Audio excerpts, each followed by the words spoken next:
If Egypt boasts the Great Pyramid of Giza rising from the desert, and China takes pride in the Great Wall snaking across breathtaking mountains, then what is truly buried beneath the desolate, unforgiving sands of modern-day Iraq? Have you ever stopped, looked at the photos of these crumbling ruins and asked yourself, could these millennia-old structures be hiding traces of technology so advanced, sci-fi level tech that our 21st century humanity is only just beginning to grasp it? For decades, mainstream science and our high school history textbooks have force-fed us a safe, comfortable, and frankly boring narrative. They want us to believe that the great city of Babylon was nothing more than a bustling ancient metropolis, a place where primitive people used mud, straw, and pure sweat to build an empire. But what if that's exactly the cover story they want you to buy into? What if behind those massive walls lies an earth-shattering truth? A heavily guarded secret capable of completely rewriting the origins of the human race. Welcome back to the channel. Today we are throwing out the dry history lectures. We are diving headfirst into the epicenter of a millennial mystery, an unsolved puzzle that has baffled and frustrated the world's top historians and archaeologists for generations. Today we are breaking the seals and unlocking the gates of Babylon. Was this truly just the city of the gods, as hazy spiritual legends suggest? Or is the forgotten abyss beneath the sand hiding a massive, impossible construction project, orchestrated by extraterrestrial beings? Buckle up, because the truth you are about to face might just change how you see the world forever. Step 2. The context and the impossible math. To truly grasp the sheer, terrifying magnitude of this mystery, we first have to peel back the layers of deception and look at the cold, hard, undisputed facts. We are not talking about a primitive settlement made of dried mud and straw, haphazardly thrown together by early hunter-gatherers. To understand what Babylon actually was, we have to turn to the ancient Greek historian Herodotus. Known as the father of history, Herodotus's authentic historical accounts provide a crucial, undeniable anchor of trust for this entire enigma. When he visited Babylon in the 5th century BC, what he saw didn't just impress him, it absolutely shattered his understanding of human capability. According to his meticulous records, Babylon was a fortress of completely unimaginable proportions. Herodotus documented that the outer walls of the city formed a massive perimeter, stretching for a mind-boggling 56 miles in total length. But length is just one piece of the puzzle. These defensive walls were reportedly 80 feet thick. To put that in modern terms, you could easily drive a 4-lane American interstate highway right across the top of them with room to spare. And the height? A staggering 320 feet into the Mesopotamian sky. Think about that for a second. That is the exact height of a 30-story modern skyscraper. It's like placing the Statue of Liberty on top of itself, entirely built thousands of years before the invention of the hydraulic crane, steel I-beams, or heavy diesel machinery. The city itself swallowed up an area of nearly 200 square miles. Let that sink in.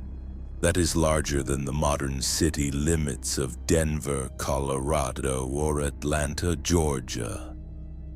Inside this sprawling mega-city were intricate street grids, towering temples, and monumental palaces that would rival any modern architectural marvel. How does a Bronze Age civilization, supposedly just emerging from the dawn of agriculture, suddenly wake up one morning and perfectly execute an urban master plan on a scale that would challenge today's top civil engineering firms? Mainstream archaeologists want you to nod along and casually accept that sheer human willpower got the job done. But let's stop taking the mainstream narrative at face value. Let's do the math of the impossible to expose the absolute glaring absurdity of this feat. If the ancient Babylonians used standard baked bricks to build a wall of that colossal magnitude, 56 miles long, 80 feet thick and 320 feet high, it wouldn't just require millions of bricks. It would require billions. Specifically, modern engineering estimates suggest it would take anywhere from 1.5 to 2 billion individual baked bricks just to complete the outer defense perimeter. Now think about the brick-making process in antiquity. You don't just snap your fingers and spawn a brick. You have to extract the clay from the riverbanks, mix it with temper, mold it by hand, let it dry in the blistering sun, and then here is the kicker: fire it in high-temperature kilns to give it the structural integrity needed to support a 320-foot vertical load without crumbling under its own immense weight. Think about the fuel alone. To fire 2 billion bricks, you need wood.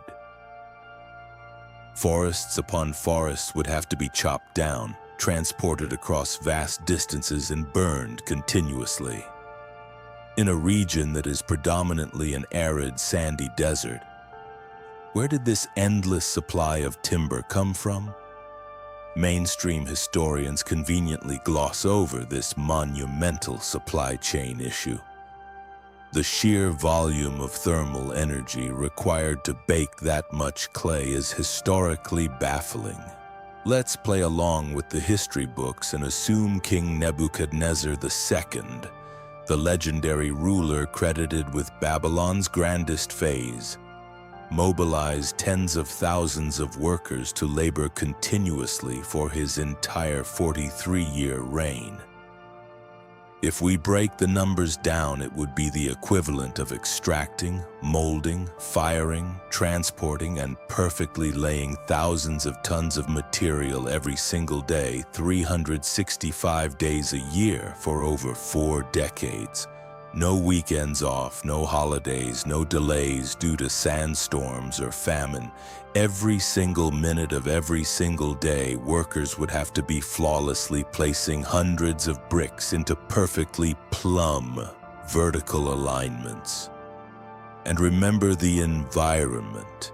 We are talking about the unforgiving landscape of the Middle Eastern desert, where summer temperatures routinely blast past 115 degrees Fahrenheit. Doing all of this with nothing but basic hand tools, crude hemp ropes, wooden sledges, and sheer, raw human muscle. When you look at the raw data, the logistical nightmare of feeding, housing, and coordinating a workforce of that size while maintaining an impossible construction schedule. It is mathematically, physically, and logically impossible. It defies every known law of primitive engineering.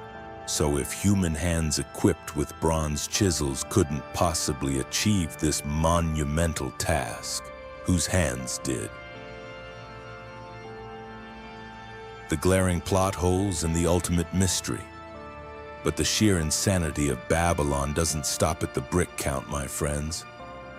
If those 320-foot-high walls were just the physical shell, what lies buried deep inside the core of this mega city is what truly makes mainstream archaeologists break out in a cold sweat. It's time we stop blindly nodding along and start tearing into the massive plot holes that your high school history books deliberately left out. Let's start with something we've all heard of. The Hanging Gardens of Babylon, one of the 7 wonders of the ancient world. What's the safe, comfortable bedtime story they tell us? That King Nebuchadnezzar II built it as a romantic gift for his homesick wife. Sounds sweet, right? But put the fairy tales aside and look at the actual engineering nightmare this presents. We are talking about a massive, multi-tiered botanical garden thriving in the middle of an arid desert where summer temperatures absolutely scorch the earth. To maintain a colossal artificial ecosystem like that, this structure would need tens of thousands of gallons of water every single day. And here is where common sense completely collapses. How did they pump that unimaginable volume of water from the Euphrates River, pushing it up multiple terraces to a height of over 80 feet, continuously, without ever stopping? Remember, There were no electric pumps, no hydraulic systems, no high-tensile steel pipes. Supposedly invented his famous water screw. There were no electric pumps, no hydraulic systems, no high-tensile steel pipes.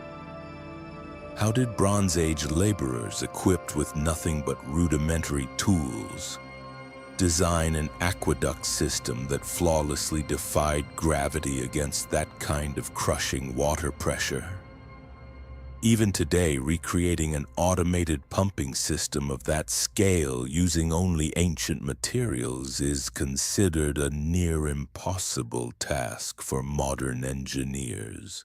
Were they handed a hydrodynamic blueprint from a civilization possessing technology light years beyond our comprehension?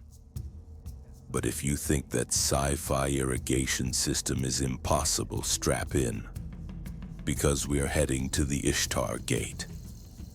This majestic structure wasn't just a defensive checkpoint. It was a masterpiece that sends chills down the spine because of its unnatural perfection. The entire surface of the gate was covered in brilliant blue glazed bricks made from lapis lazuli, an incredibly rare and expensive gemstone. But there is a fatal flaw in the mainstream narrative. Lapis lazuli does not exist anywhere in Mesopotamia. The closest known mines for this gemstone are located in the unforgiving, desolate mountain ranges of modern-day Afghanistan. Pull up Google Maps and measure that distance. That is over 1,500 miles.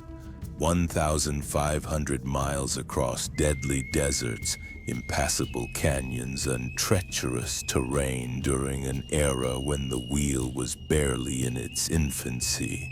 How does an ancient civilization establish a massive logistics and supply chain to transport hundreds of tons of precious stones across 1,500 miles without leaving a single trace of a major trade route? And finally, the most terrifying detail, the one that triggers our deepest, most primal fears, is carved right onto the reliefs of the gate itself. Alongside biologically flawless, highly accurate depictions of lions and aurochs, the Ishtar Gate features a bizarre, anomalous creature known as the Mushushu. When evolutionary biologists look at this creature, their blood runs cold. It doesn't look like a clumsily stitched together mythical monster born from human imagination. The Mushushu has the scaly body of a giant reptile, the front legs of a lion, the hind talons of an eagle, and a long venomous tail exactly like a scorpion.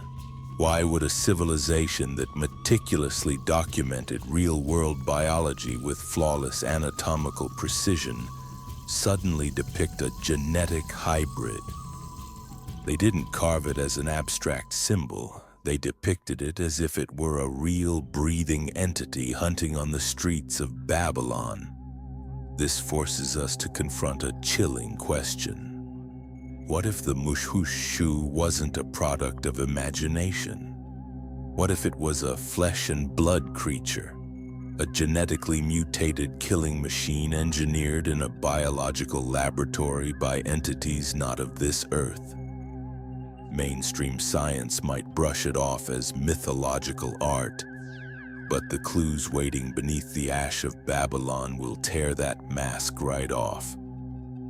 Because what the ancient Babylonians recorded on their cuneiform tablets wasn't magic.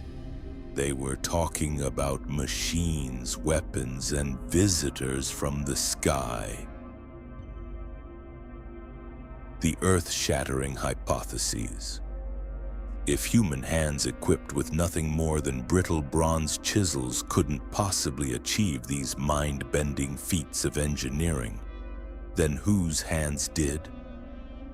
This brings us to the alternative theories, the exact point where the official narrative completely falls apart. This is the section of our journey that will challenge everything you thought you knew, plunging us into extraterrestrial hypotheses that keep independent researchers up at night. It is time we stop listening to modern academics who want to cover up the anomalies and start listening to the ancient Babylonians themselves. They left behind tens of thousands of cuneiform tablets. Mainstream science hastily slaps the label of mythology or primitive religion on these texts to conveniently brush them under the rug. But what if we read them not as fairy tales but as authentic, chronological, historical logs? The ancient texts of the Sumerians and Babylonians repeatedly mention a powerful group of entities known as the Anunnaki. When you translate this term literally, it doesn't mean magical spirits. Anunnaki translates directly to those who from heaven to earth came. The ancient records don't describe them as invisible, ethereal gods. They describe them as physical, flesh and blood beings. They are depicted wearing strange, glowing suits commanding flying chariots that ripped through the Mesopotamian sky and wielding weapons capable of melting solid stone. We have to ask a rapid series of questions. Is it possible that the Anunnaki were never gods at all? How could a primitive human race supposedly just crawling out of the Stone Age suddenly acquire advanced celestial mechanics and quantum mathematics unless it was handed to them? Were they being guided by extraterrestrial entities operating out of the forgotten abyss of our ancient past? To prove this isn't just wild speculation, let's look at the greatest symbol of human hubris in biblical history. The Tower of Babel, known in ancient texts as the Etemenanki, the temple of the foundation of heaven and earth. Your history textbooks claim this was just a massive brick monument destroyed because humans dared to challenge God. But when independent engineers look at its design, they see a highly functional technological structure. Look at the stepped ziggurat geometry. It wasn't optimized for human habitation.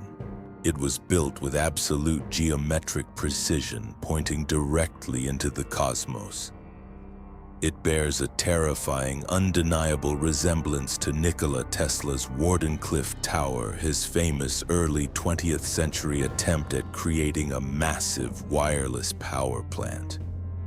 Could the Tower of Babel have actually been a prehistoric wireless energy transmitter? Or, even more chilling, with its massive reinforced footprint, was it a launch pad specifically designed for the flying chariots of the Anunnaki? If you are still skeptical and think this is all just an overactive imagination, let me present the physical, undeniable proof.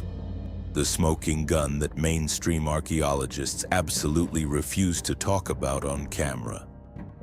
At the foundational base of the ruined ziggurats around Babylon, excavation teams have unearthed something impossible: vitrified bricks. Vitrification is not a normal, everyday, natural phenomenon. To turn a block of solid clay and stone into a smooth sheet of green glass, that material has to be subjected to a sudden, catastrophic blast of thermal energy temperatures exceeding 2,000 degrees Fahrenheit.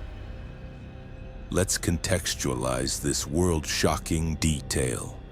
This was an era when the pinnacle of human heating technology was a crude charcoal kiln, maxing out at a few hundred degrees.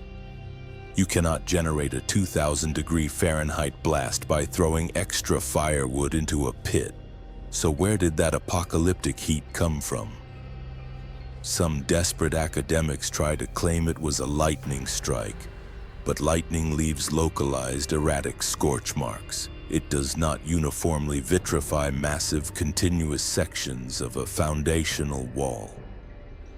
When aerospace engineers and weapons experts look at these vitrified bricks, they don't see the remnants of an ancient bakery.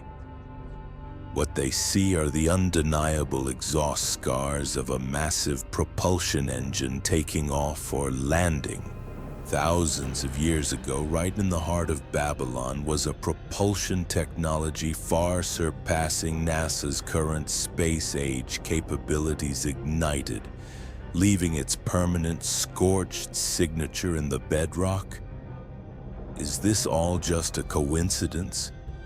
Or are we looking at the ultimate proof of ancient alien visitation? The climax. The deeper we dig into the scorched sands of Babylon, the darker and more terrifying the truth becomes. If this city was truly a hub for extraterrestrial technology and ancient energy weapons, it stands to reason that its original architects wouldn't just leave their greatest secrets lying around for anyone to find. They would protect it. And history shows us that anyone who gets too close to the absolute core of Babylon's power pays the ultimate price. Let's talk about Alexander the Great, arguably the greatest military commander in human history. By the age of 32, he had conquered the known world, crushing empires from Greece to India. When he marched into Babylon, he was so mesmerized by its impossible architecture and lingering power that he decided to make it the absolute capital of his massive global empire. But he never got the chance. Just days before he was set to launch his next massive military campaign, Alexander attended a banquet inside the legendary palace of Nebuchadnezzar II. According to ancient sources, he drank from a large bowl of unmixed wine, suddenly shrieked in absolute agony as if he had been stabbed in the back with a spear, and collapsed. He was struck by a sudden violent fever and suffered in excruciating pain for nearly 2 weeks before taking his final breath at the tragic age of 32. What does mainstream science tell us? They want you to believe the most powerful man on Earth was casually taken out by a mosquito bite, that he died of malaria or typhoid fever. But let's hit the brakes and look at the actual symptoms. The paralysis that slowly crept up his body, the intense central nervous system failure, the fact that historical logs claim his body didn't begin to decompose for 6 days after his death, a detail that ancient Greeks saw as proof of his divinity. Modern toxicologists and alternative historians propose a much more chilling theory. Was it a natural disease, or did Alexander the Great trigger an ancient booby trap? Was he the victim of a highly toxic bioengineered poison, a deadly curse left behind by the Anunnaki architects to protect the ultimate secrets of the city from unworthy human conquerors? If there was a biological failsafe designed to activate when someone dug too deep into the forbidden zones of the ziggurat, Alexander would have been the prime target. But the shadowy veil surrounding Babylon didn't dissipate in the ancient world. The secrets of this city are so profound, so earth-shattering that the cover-ups continue right into the 21st century. Fast forward to the modern era. During the recent military conflicts in the Middle East, something incredibly bizarre happened. A detail that the mainstream news cycle conveniently swept under the rug. Within days of coalition forces entering the region, one of the very first things the military did was lock down the ancient archaeological ruins of Babylon. They didn't just secure it, they built a massive, sprawling military base, Camp Alpha, right on top of the fragile millennia-old ruins. Think about the sheer absurdity of that. Why would modern military commanders authorize heavy armored tanks and landing helicopters to operate directly on top of one of the most priceless historical sites on the planet? Official reports claim they were there to protect the site from looters. But independent journalists and whistleblowers paint a far more sinister picture. Helicopters were seen flying in and out under the cover of darkness. Earth-moving equipment was brought into heavily restricted zones. Troops were literally filling sandbags with soil that contained ancient cuneiform fragments. Was this just gross military negligence? Or was it a calculated government blockade? What were Black Ops teams actually searching for under the cover of a war zone? Were they desperately excavating alien artifacts buried deep within the abyssal depths of oblivion? Were they trying to secure the vitrified bricks and traces of ancient Anunnaki propulsion systems before independent researchers could get their hands on them? Or as the darkest and most heavily censored conspiracy theories suggest, were they securing a dormant stargate, an ancient portal hidden deep beneath the Euphrates River, waiting to be reactivated? When you look at the impenetrable military secrecy, the sudden deaths of those who tried to control it, and the impossible technology etched into its very foundations, the facade of the mainstream narrative completely shatters. The shadow of Babylon still heavily dictates the moves of the modern world's most powerful governments, proving that whatever is buried down there is still active. Could all of these incredible mind-bending anomalies, the perfect astronomical alignments, the impossibly massive construction scale, the vitrified bricks scarred by 2,000-degree heat, and the sudden appearance of genetically mutated creatures on the Ishtar Gate truly just be a mere coincidence? How could primitive stonemasons from thousands of years ago suddenly possess such flawless, advanced astronomical, mathematical, and hydrodynamic knowledge without any outside intervention? We are not going to force a dry, boring mainstream scientific conclusion onto you today. We've peeled back the layers of deception, laid out the impossible math, and exposed the chilling accounts written in the ancient cuneiform texts. But the final verdict? That belongs entirely to you. The evidence is out there, permanently etched into the very stones and scorched earth of Mesopotamia, waiting for you to be the judge. So what do you believe? Are you buying the official history book narrative that Babylon was nothing more than a marvel of primitive human ingenuity, built with mud, straw, and sheer willpower? Or do you believe the ancient Sumerian and Babylonian texts were telling the absolute literal truth that this ancient megacity was a sprawling high-tech extraterrestrial hub built by or for the Anunnaki? I want to hear your wildest theories. Drop down into the comments section right now and let me know exactly what you think is still hiding beneath the sands of Iraq. If this journey into the unknown made you question the history we've been sold, hit that like button, subscribe to the channel, and make sure you ring that notification bell so you never miss our next deep dive into the greatest unsolved mysteries of our world.